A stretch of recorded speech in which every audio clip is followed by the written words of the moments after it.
nyuma y'ingabo zaho zari zarapiye zahagarikije jenoside yakorewe abatutsi hakurikiyeho urugamba rundi narwo rutari rworoshye.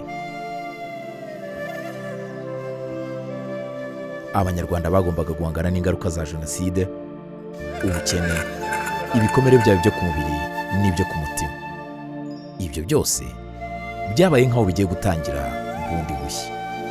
Urugendo rwo kunga Abanyarwanda no kubageza ku iterambere rirambye rwari rutangiye. Iyo mbonye aho u Rwanda rwacu rugeze, mbona harabayeho ubufatanye hagati y'abaturage n'urwego rw'ubuyobozi mu nzego zigiye zitandukanye. Habayeho kumva ko ugomba kwiteza imbere wowe ubwawe udategereje akimuhana.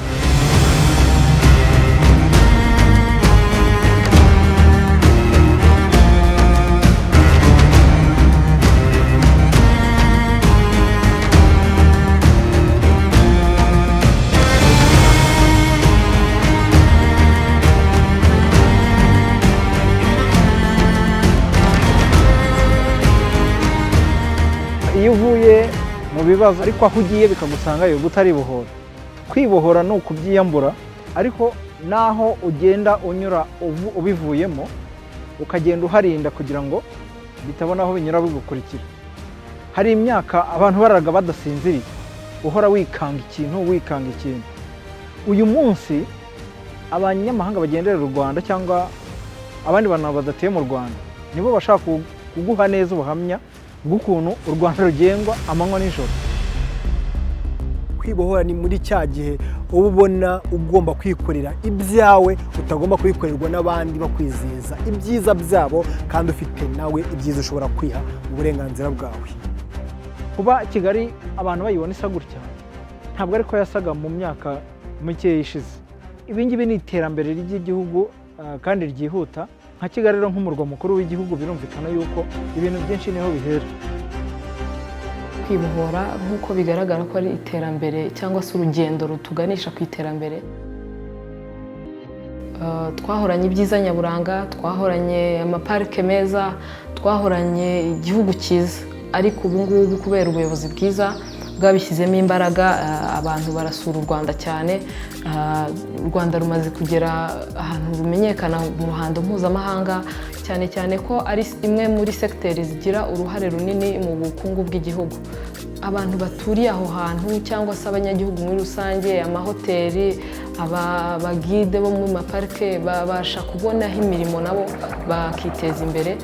Nanjye naba ngiye kuhafotora ngo nereke umunyamahanga ku byiza bitatse u Rwanda, nkaba nagurisha iyo foto ikanyinjiriza amafaranga nka rwiyemezamirimo w'umunyarwandakazi. Iyo nkiri umwana njyewe najyaga mbona nk'imihanda yagiye igenda, ukabona ruzamutse ukagenda ukabona harafunganye wese bubaka n'amazu, mugaca muri koridoro mukongera mugatungukira mu wundi muhanda. Nibaza kuki umuhanda batawukomeje ngo bawushyiremo n'umuhanda wundi, bikancanga. Ariko kugeza ubu kano kanya ndimo ndatungurwa n'imihanda nagiye mbona remezo uko yose bamara yubaka bayihuza n'indi mihanda, ugasanga imihahirane n'imigenderane bisigaye bigendeka neza. Mu Rwanda twageze mu bintu byinshi, harimo uburinganire hagati y'umugore n'umugabo.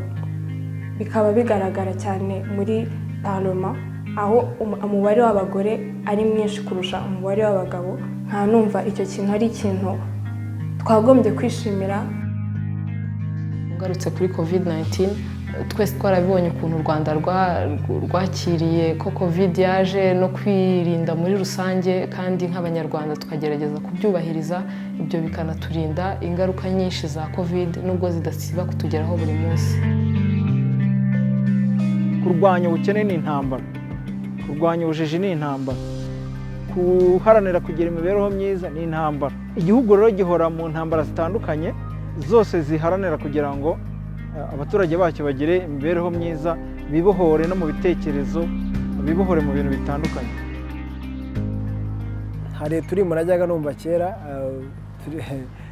sinzi bakidukoresha kugeza ubu ngubu, bayavuga ngo bariya bana bitwa bakajorite bakunze u Rwanda baritanga, nimukabababaze mujye mubafasha, burya n'abagabo ngenda bashima.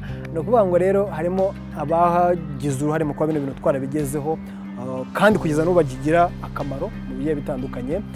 hari ibikorwa bakora bakavuga ati nubwo cyagiye twarwaniraga u Rwanda kugira ngo turwagure twibohore, noneho reka tunubake bya bikorwa remezo dufasha abaturage bacu twaraniraga ko bagomba kwibohora. Ami week murabizi ko bigenda bimera, bubaka imidugudu, bubaka ibiraro mu midugudu itandukanye. None nka Shemandi Ami week noneho izirikana kuvura abantu mu ndwara zidakira, bamwe bajya gusanga Ami week yafashe kuvura amaso, Ami week imyagita kuri kanseri, ku barwayi impyiko. Ingabo z'u Rwanda zarakoze mu kwa mwaravuze ati aho twaba turi hose dufatanyije mu gihugu dushaka kwita twiha umudendezo, tuganira amahoro n'ubwiyunge. Ibyo byose rero babigezeho. Kwibohora ni urugendo dufatanyije twese hamwe na Afurika muri rusange, kuko twese twifuza iterambere, kugira umudendezo, kandi ubushobozi turabufite, kandi ko n'u Rwanda narwo ruri gutanga umusanzu warwo mu kwibohora na Afurika muri rusange. Ubu ngubu u Rwanda ntabwo rukiri igihugu kireba umutekano w'ubuso bw'igihugu gusa cy'u Rwanda, ni igihugu kireba Afurika muri rusange, kuko turi abanyafurika. Niyo mpamvu ubu ngubu ubona rero dufite ingabo hirya no hino zihorana zinasimburanwa, zivayo izindi zijyayo, kandi amashimwe zihora zibona nta muntu utayazi. Ni kuriya kwibohora birenga wowe cyangwa umupaka wawe ukabigeza n'ahandi. N'ubundi urubyiruko nitwe dufite inshingano zikomeye zo gusigasira ibyo twagezeho. Iyo nsubije amaso inyuma, amateka uko atubwira, urubyiruko rwatubohoye bari bazi icyo bashaka, barihanganye. Rero iyo umuntu azi icyo ashaka arihangana, arakirwanira.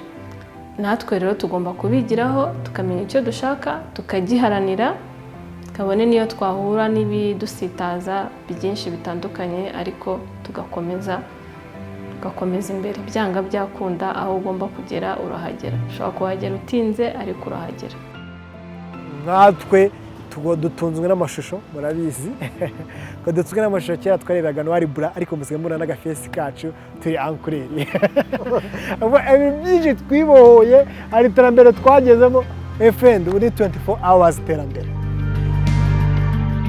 The logic of liberation is to turn bad things into good things.